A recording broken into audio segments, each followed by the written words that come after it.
The trade discussions between the Utah Jazz and the Golden State Warriors regarding Lauri Markkanen have reached a critical impasse. The Jazz are holding firm on their high valuation of Markkanen, a versatile forward who has shown tremendous growth and potential. They believe that Markkanen is worth a significant return, and they are not willing to budge on their demands.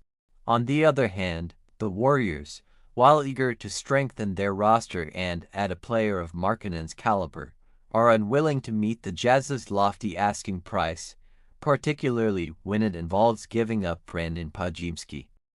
Podziemski, a young guard with considerable promise, is seen by the Warriors as a cornerstone of their future.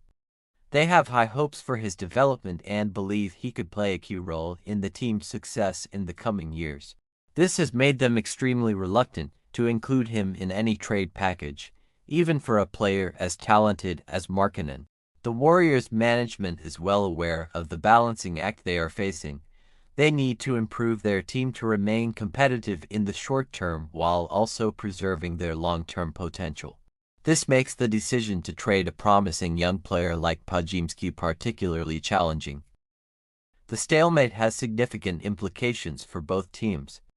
For the Warriors, acquiring Markkanen would provide them with a player who can stretch the floor, contribute on both ends of the court, and potentially be a game-changer in their pursuit of another championship. However, losing Podziemski could weaken their future prospects, leaving them with fewer young assets to build around as their core players age. This is a risk they are clearly hesitant to take. From the Jazz's perspective, holding on to Markkanen unless their demands are met is a calculated strategy. Markkanen is coming off a career-best season, and his value has never been higher.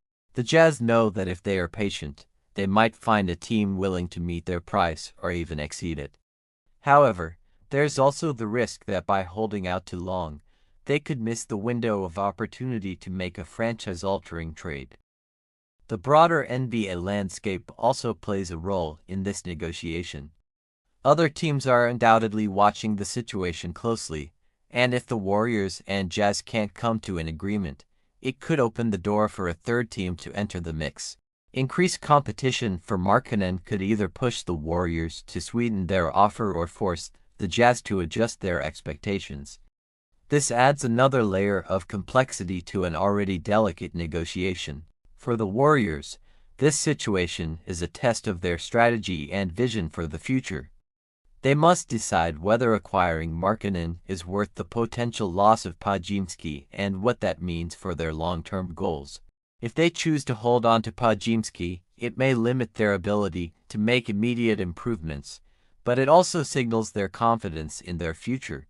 On the flip side, if they relent and include him in the deal, it could provide the immediate boost they need to compete at the highest level, but at the cost of some of their future flexibility. The next few weeks will be critical in determining the outcome of this trade saga. Both teams have a lot on the line, and the decisions made during this period could have long-lasting effects. The Warriors will need to carefully weigh their options, considering not just the immediate impact of the trade but also how it aligns with their long-term plans. The Jazz, meanwhile, will have to decide whether to stick to their guns or compromise to make a deal happen. In the end, this trade negotiation is a microcosm of the complex dynamics that define the NBA offseason. Teams are constantly balancing the need to improve now with the necessity of building for the future, and every decision has ripple effects that can shape the league for years to come. As fans, all we can do is watch with anticipation as this high-stakes negotiation plays out and see which path the Warriors and Jazz ultimately choose to take.